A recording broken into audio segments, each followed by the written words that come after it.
Why is it that when someone walks away from us, our first instinct is to chase them, to prove our worth, to show them what they're missing, to somehow convince them they made a mistake? You've probably felt this pull before, that desperate urge to text them, to show up where you know they'll be, to post something on social media hoping they'll see it and realize they messed up. But here's what nobody tells you about trying to make someone regret losing you. The harder you try, the more you push them away. The more you chase, the less attractive you become. And the more you focus on them, the further you drift from the person you actually are. Think about it. When someone breaks up with you or decides they don't want to be with you anymore, what's your immediate reaction? Most people go into panic mode. They start analyzing every conversation, replaying every moment, wondering what they did wrong. They convince themselves that if they just say the right thing, do the right gesture, or prove their love strongly enough, everything will go back to the way it was. This is exactly the opposite of what actually works.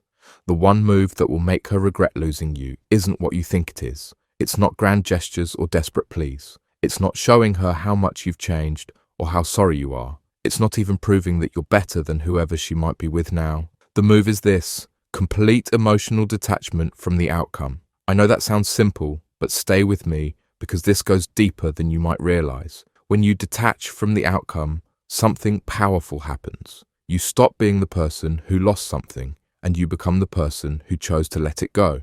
You stop being the victim of her decision and you become the author of your own story. This shift in perspective changes everything about how you show up in the world. But here's where most people get it wrong. They think detachment means being cold, distant, or playing games. They think it means pretending not to care while secretly hoping she'll notice and come running back. That's not detachment. That's manipulation disguised as indifference, and people can sense it from a mile away. Real detachment means genuinely releasing your grip on what you think should happen. It means accepting that she made her choice, and instead of fighting that reality, you use it as fuel to become the version of yourself you were meant to be. Here's what this looks like in practice. Instead of spending your energy trying to get her attention, you redirect that energy toward your own growth. Instead of wondering what she's doing or who she's with, you become completely absorbed in building the life you actually want to live. Instead of trying to prove your worth to someone who already decided you weren't enough, you start proving it to yourself.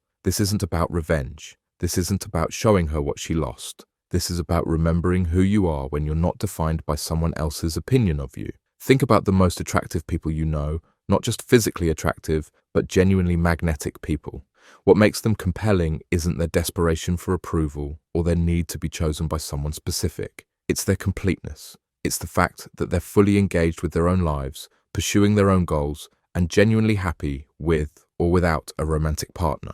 When you operate from this place of completeness, something interesting happens. You stop chasing and you start attracting. You stop being reactive and you start being creative. You stop living in response to what she did or didn't do, and you start living according to your own values and vision. This is when the regret begins to set in on her end. Not because you're trying to make her regret it, but because you've become someone who's genuinely hard to walk away from. You've become someone who's so focused on their own growth and happiness that losing you actually feels like a loss.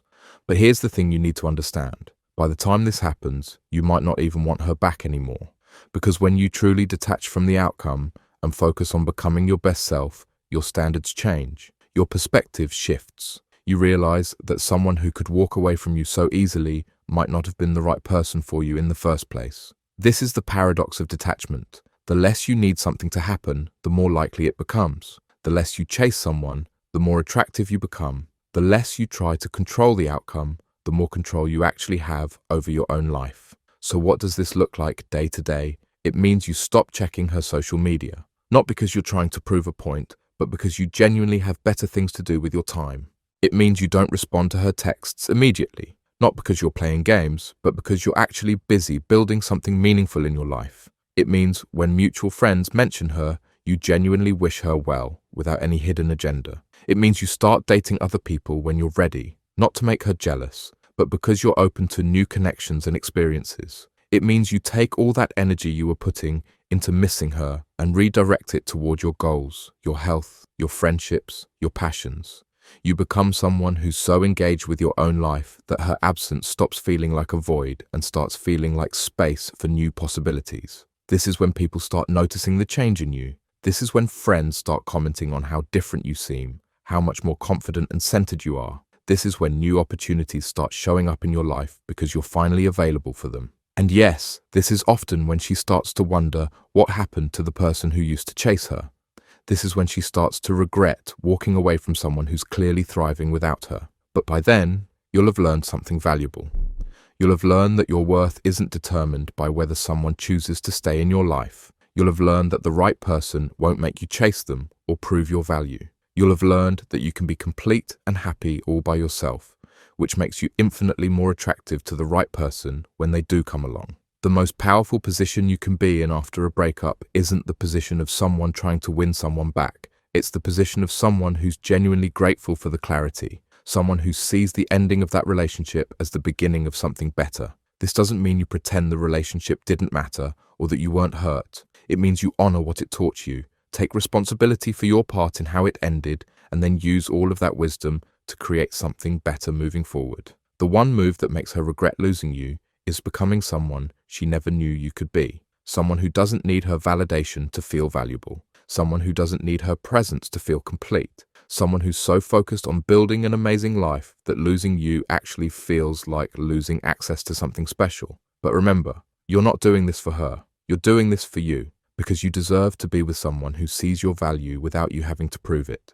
You deserve to be chosen by someone who's excited about building a life with you, not someone you have to convince to stay. The greatest gift you can give yourself after any loss is the gift of becoming so aligned with your own purpose and so comfortable in your own skin that whether someone stays or goes becomes irrelevant to your sense of self-worth. That's the move, that's the power, and that's what will make not just her, but everyone in your life realize what they'd be missing if they walked away from the person you're becoming.